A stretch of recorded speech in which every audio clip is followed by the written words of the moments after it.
Hello, आप सबका मेरे चैनल स्पीडिंग का ज्ञान में स्वागत और अभिनंदन है। मैं आज आपको एविडेंस एक्ट की एक इम्पॉर्टेंट प्रॉब्लम जो यूपी एपीओ 1997 में पूछी गई थी पूछ रही। अगर आपको इसका उत्तर पता है तो इनबॉक्स में जाकर टाइप करिए और नहीं पता है तो मेरी पूरी वीडियो वॉच कर लीजिए। कच्चीकार का अटॉर्नी बस कहता है कि मैं संपत्ति पर कब्जा कूटकृत दस्तावेज का उपयोग द्वारा अभिप्राप्त करना चाहता हूँ।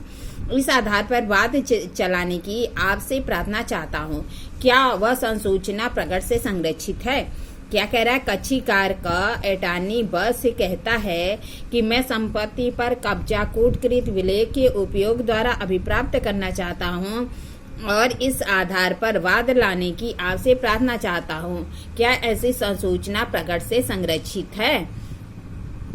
क्या कह रहा है कि प्रस्तुत समस्या धारा 126 के दृष्टांत बी पर आधारित है।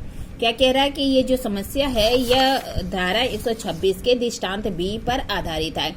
धारा 126 वृत्ति संसूचनाओं के प्रकटन से संरक्षण के बारे में है। धारा 126 क्या है? वृत्ति संसूचनाओं के प्रकटन से संरक्षण के बारे में है। धारा 126 वृत्ति या व्यापारिक संसूचना क्या कहता है? जो कोई एडवोकेट अपने कच्चीकार की अभिव्यक्ति सहमत के बिना ऐसी संसूचना को उससे नियोजन के अनुक्रम में कच्चीकार द्वारा या उसकी ओर से दिया जाता है या ऐसे दस्तावेज का वह नियोजन के अनुक्रम से परिचित हुआ था और किसी राय को जो कि कच्चीकार को दी गई प्रकट करने के लिए अनुज्ञात नहीं किया जाएगा। क्या कह रहा है कि अगर कोई एडवोकेट है और वह अपने क्लाइंट के अभिव्यक्ति सहमत के बिना निम्नलिखित संसूचनाओं को प्रकट नहीं कर सकता।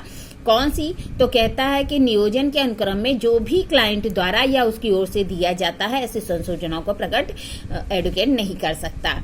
फिर दूसरा कहता है अगर किसी दस्तावेज का नियोजन के अनुक्रम में वह उससे परिचित हुआ है तो ऐसे दस्तावेज को भी प्रकट नहीं कर सकता, या उसने कोई क्लाइंट को कोई राय दी है उसको भी प्रकट नहीं किया जा सकता। इसका स्पष्टीकरण 126 का क्या कहता है? कहता है यह धारा वर्णित बाध्यताओं के नियोजन के समाप्त होने के बाद भी रहती है। अगर जो नियोजन है वह समाप्त भी हो जाता है तब भी जो एडवोकेट है ऐसी बातों को प्रकट नहीं कर सकता जो कि नियोजन के अनुक्रम में क्लाइंट द्वारा या उसकी ओर से दिया गया है, कोई दस्तावेज जो कि नियोजन के अनुक्रम में दिया गया है या कोई राय जो कि उसने क्लाइंट को दी है। ऐसी संसूचनाओं को नियोजन के समाप्त होने पर भी प्रकट नहीं किया जा सकता। धारा 126 के दो अपवाद भी वर्णित है कि कब संसूचना प्रकट की जा सकती है। तो एक कहता है कि जब अवैध प्रयोजनों को अग्रसर करने में दी गई कोई सूचना, जो कोई अवैध रीजन पर्पज हो उसको अग्रसर करने में कोई संसूचना दी गई है, नोटिस दी गई है, तो ऐसी संसूचना को प्रकट करने से लिए संरक्षित नहीं किया जाएगा। ऐसी सूचनाओं को प्रकट किया जा सकता है।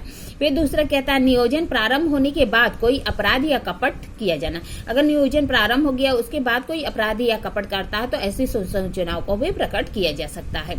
प्रस्तुत समस्या में कच्चीकार का अटॉर्नी बस से कहता है कि वह संपत्ति पर कब्जा कूटकृत विलेख का उपयोग करके अभिप्राप्त करना चाहता है। इस आधार पर वाद लाने से आपसे प्रार्थना करता हूँ।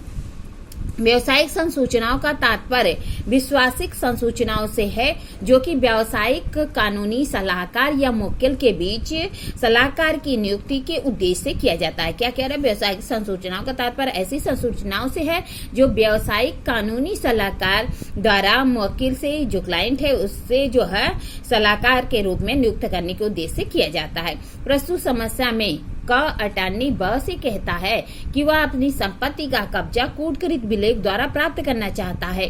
कच्चीकार द्वारा दी गई संसूचनाएं आपराधिक प्रयोजनों को अग्रसर करने में है, अतः ऐसी 126 के अपवाद के अंतर्गत आती है, इसलिए यह संसूचनाओं को प्रकट किया जा सकता है। क्या कह रहा है? जो कहता है कि मैं कूटकृत दस्तावेज का उपयोग करके संपत्ति प्राप्त करना चाहता हूं, यहाँ पे इसका जो उद्देश्य होता है वह आपराधिक प्रयोजन को अग्रसर करना होता है। अतः ऐसी संसूचना 126 के अपवाद 1 के अंतर्गत आती है, इसलिए जो संसूचना है वह प्रकट किया जा सकता है। अतः अटॉर्नी ऐसी संसूचनाओं को प्रकट कर सकता है।